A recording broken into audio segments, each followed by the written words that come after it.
80% of the Fortune 500 companies, you have to apply online for a job, but if you can't afford connectivity, or if that library is closed, or if that school is unavailable, how are you going to apply for that, apply for school resources? How are you going to do what now, today is the basics. When I was coming up, if I wanted a job, I went up to the employer, filled out an application, and maybe I got that job. That is not going to happen for the majority of us. For those of us who are getting older, who really want to age in place, who cannot afford to go to the doctor every time we get a sniffle, or who may not be within 50 miles of a physician, connectivity is important. And if you don't have real broadband, not dial-up, but real high-speed internet, telemedicine and telehealth opportunities will not be there for you.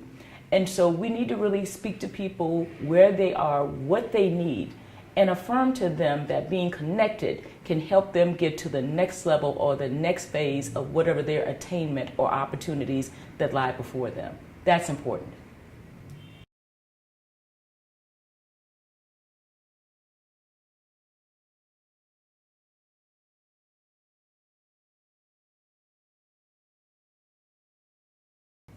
If a household makes less than $30,000 a year, 45% of those in those households do not have broadband at home.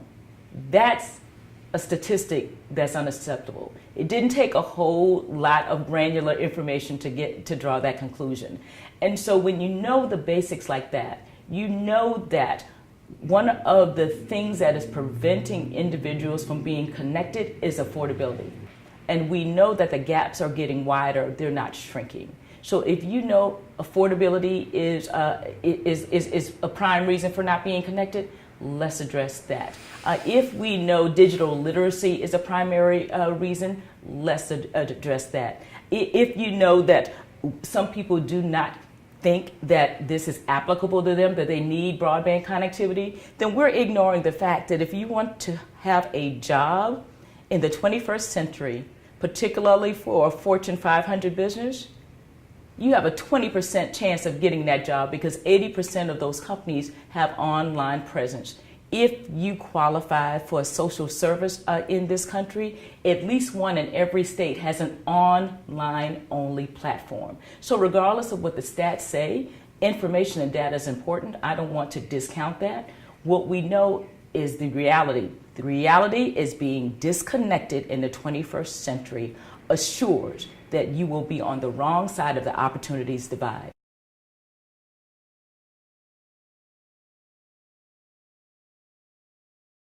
And the one tool or platform that I think is at the epicenter is broadband.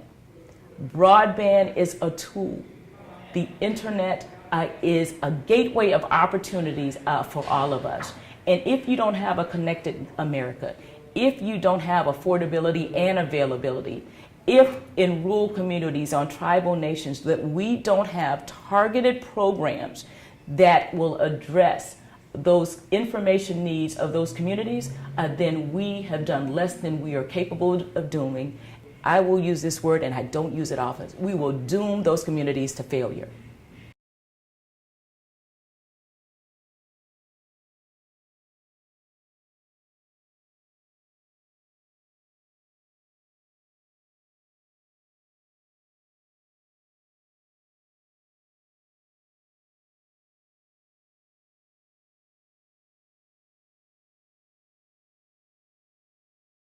We gave a voice to the voiceless. A lot of people in communities that were previously ignored, we spoke up for them.